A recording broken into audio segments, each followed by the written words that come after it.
नमस्कार सम्पूर्ण साहित्य प्रेमी श्रोताहरूमा तपाईँ यति बेला सुन्दै हुनुहुन्छ कार्यक्रम सलिनी आवाज रमेश बस्नेतको साथमा श्रृङ्खला 62। अब लागौँ तपाईँहरूले पठाएका रचनातर्फ।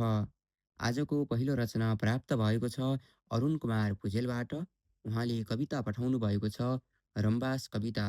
एक अक्षरबाट सुरु भएर एक अक्षरमै टुङ्गिने, जम्मा 100 अक्षरको। यी डम्फु खैजडी रोदीघर दोहोरी साँझ मादल च्याम्ब्रुङ विभिन्न लोकपाका हाम्रा सम्पदाहरू हुन्। ख्याली सोरठी गीतहरू, मारुनी नाच, मादली गीत, देउडा गीत, नाचहरू, धान नाच, जात्राहरू सबै हाम्रा संस्कृति, हाम्रा परम्परा, हाम्रा चिनारी दर्शाउने अमूल्य स्रोत हुन्। उहाँका शब्दहरू एकदमै मिठा थिए। यसै गरी हामीसँग ऋतुराज राईबाट कविता प्राप्त भएको छ। कविताको शीर्षक छ मेरो कथा। दुःख कष्टले भरिएको मेरो यो कथा कसलाई सुनाऊ। मनभित्र पीडाहरूले भरिएको मेरो यो व्यथा कसलाई सुनाऊ। कसलाई सुनाऊ चोटै चोटले भरिएको मेरो यो कथा। सहन नसक्ने गरी बोल्छ मन, यो पीडा कसलाई सुनाऊ। मनभित्र धेरै पीडाहरू सहेको छु, तर यो मौन कथा कसलाई सुनाऊ। बल्झिरहेको घाउहरू बोकेर यो दुःखदायी कथा कसलाई सुनाऊ। आँखामा आँसु, मनमा अनगिन्ती व्यथा, ओठमा मौनता बोकेर बाँचिरहेको छु आफ्नै कथा। मेरो पीडा बुझ्ने को होला, मेरो आँसु पुस्ने को होला। मनभित्र दबिएका यी भावनाहरू अब आखिर कसलाई सुनाऊ। एकदमै मिठा शब्द लेख्नु भएको थियो ऋतुराज राईले। यसै गरी हामीसँग परिसरमी राजन एकलव्यबाट गजल प्राप्त भएको छ। तिमीले पठायौ चिठी मैले बेकार पो भन्ठाने, मुहार देखायौ अहिले खबरदार पो भन्ठाने। तिमीले पठायौ चिठी मैले बेकार पो भन्ठाने, मुहार देखायौ अहिले खबरदार पो भन्ठाने। भेट्यौँ कहिले पछि समय त्यो याद छ, पहिले जस्तै गर्ने बानी हरपार पो भन्ठाने। भेट्यौँ कहिले पछि समय त्यो याद छ, पहिले जस्तै गर्ने बानी हरपार पो भन्ठाने।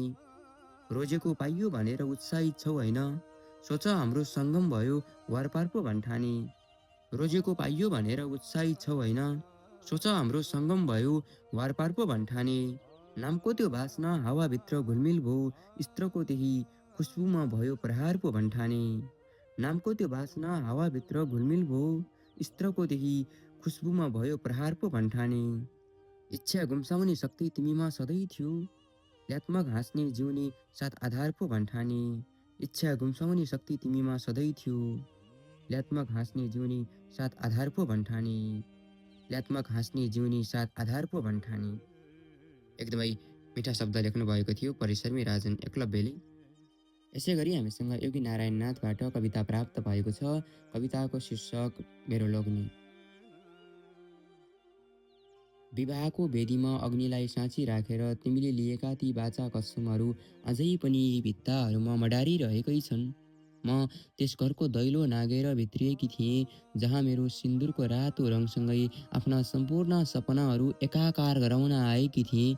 तर समयको गतिसँगै बोध भयो तिमीले केवल एउटी स्त्री भित्र्याएका रहेछौ, आफ्नो एकाङ्गी जीवनको एउटा शून्य कुना भर्नका लागि, सम्बन्धको आत्मीयता निभाउनका लागि होइन।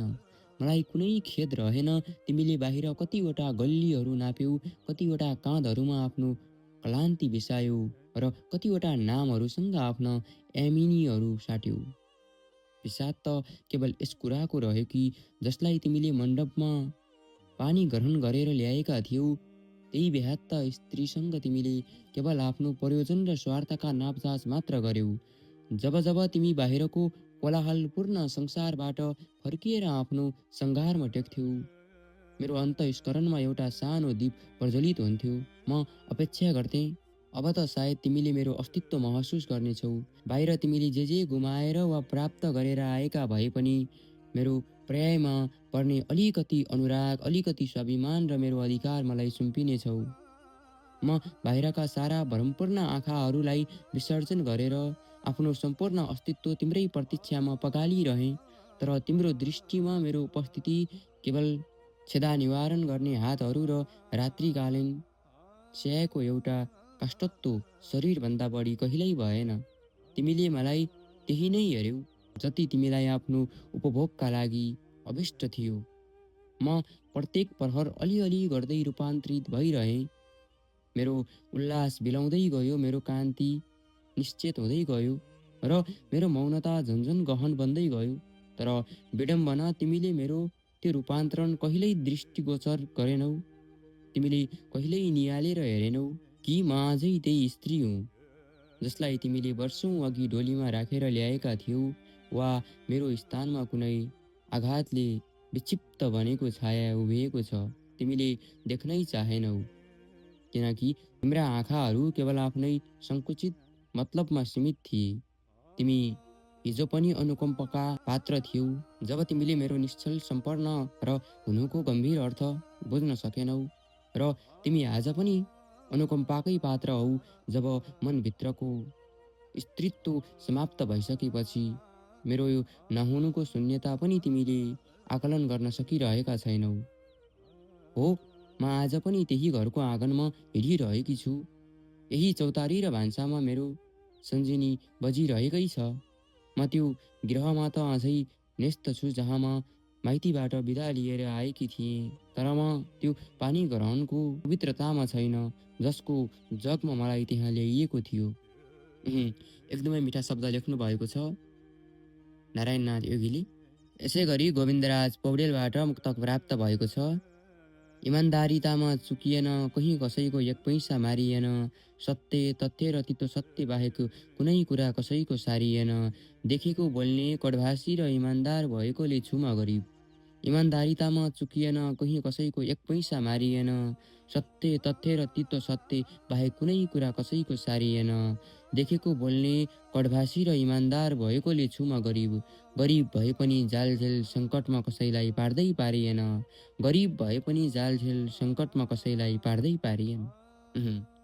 एकदमै मिठा शब्द लेख्नु भएको थियो गोविन्दराज पौडेलले। हस् त, धन्यवाद।